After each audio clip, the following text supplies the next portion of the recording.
আসসালামু আলাইকুম এভরিওয়ান। সকাল সকাল বের হয়ে যাচ্ছি বাইরে যাওয়ার উদ্দেশ্যে।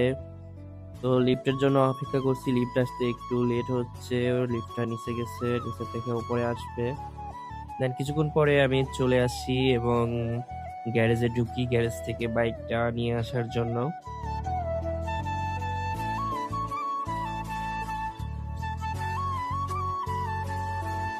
তো গ্যারেজ থেকে বাইকটা নিয়ে আমরা রওনা হয়ে যাই আমাদের গন্তব্যে। আজকে আমি যাব চারুবনে। চারুবনটা আমাদের কুষ্টিয়াতে হরিপুর ব্রিজের নিচে অবস্থান করছে। এটা থানাপাড়া জিকে ঘাট, কুষ্টিয়া। এটা একটা নার্সারি মতো আর কি, নতুন হয়েছে। তো এখানে যিনি পরিচালনা করছেন শোভন ইসলাম ভাই, অনেক ভালো। তো ওনার কাছে যাব, দেখি কি চারা আছে, একটু চারাগুলো দেখতে যাব। এর আগের ভিডিওতে আমি হয়তো আপনাদের দেখাইছিলাম, আমি কিছু গোলাপের চারা আর কিছু ফলের চারা কেনার জন্য বেশ কিছু নার্সারিতে ঘুরছি, দেখছি।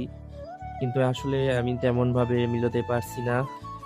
পারছি না বলতে, আমার আসলে মিলাতে পারছি না। আমি ওনাদের সাথে কথা বললে ওনারা বলে এখন আসলে তেমন কোনো চারা নেই, এটা কয়েক মাসের পরে আসবে আর কি। এখন তারা দিতে পারছে না, বাইরে থেকে আসে।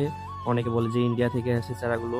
তো ওরা নাকি এগুলো পাচ্ছে না এখন। তো এটা কয়েক মাস পরে আসতে পারে। তো যাই হোক, আমি দেখি যে কোথাও কি পাওয়া যায় কি না। তো চলুন ভিডিওটা কন্টিনিউ ভাবে দেখতে থাকুন, আমরা আমাদের গন্তব্যে যাই।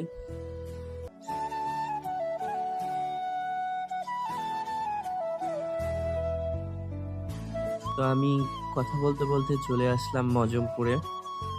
মজমপুরে এসেই একটু জ্যামে পড়ে যাই, সামনে একটু জ্যাম লেগে গেছে।